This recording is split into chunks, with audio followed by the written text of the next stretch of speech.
talks of me fighting someone else. There's talks of me fighting Callum Smith. So in my head, that's what was happening. And then this fight was the easiest fight to make.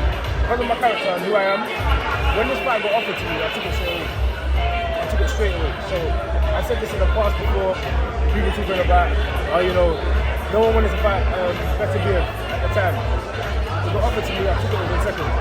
This fight, the same thing. This is my character, I'll fight anything. I'm not scared of no man on the planet. And I don't see why people are in boxing if they're not willing to fight anybody. That's it. Anthony J with Sportbox TV official. How are you? Welcome to New York, brother. Absolutely. So what does a win really mean to you from after Benavidez? You know, he's a Mexican monster. A lot of people say he's the most avoided boxer in boxing. We career. What's next if everything goes well and planned? I don't like to plan ahead too much. You know, for me, I like to focus on one thing at a time. I see this as a winnable fight for me, 100%, and we just wait and see. But I don't over-plan. I don't plan into the future and say, you know, if I win, if I don't win, I don't think like that. I just focus on one task at a time. I've got a big job to handle, so that's all my focus is. Absolutely. And out of anything that you see out of Benavidez, what do you think would give you the toughest test in the ring? I don't know. We have to wait and see. Yeah. We have to wait and see. I'm going to give the same answer because you don't know until you're in front of somebody. He's not gonna know what he's feeling until he's in front of me. You know, I might get in the ring with him, and he could just be like, "This guy's too strong." You know, it could be his footwork that's giving me problems.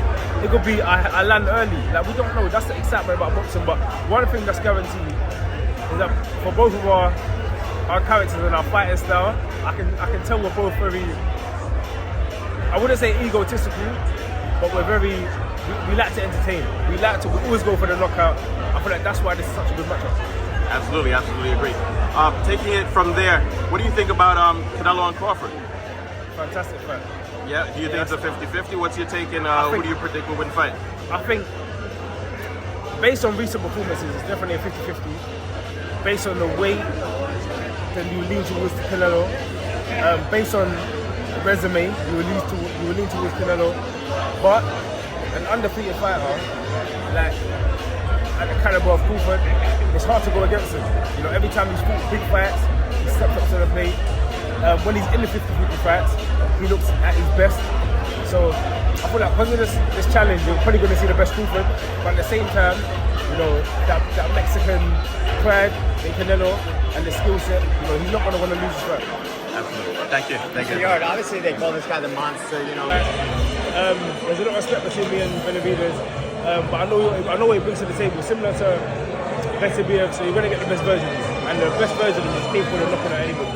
What are some of the faults that you see in David Benavidez' game that another fighter can exploit, not necessarily yourself? I know you don't want to give out your game plan. That's just wait and see on the night. I'm just being real. Because everyone does this talking thing, saying I can do this. You know, I see these holes. People say that all the time. You know, and then they get beat up. But for me, it's like I'm very humble in my approach, but I'm very aggressive. And in my head, I know what I want to do.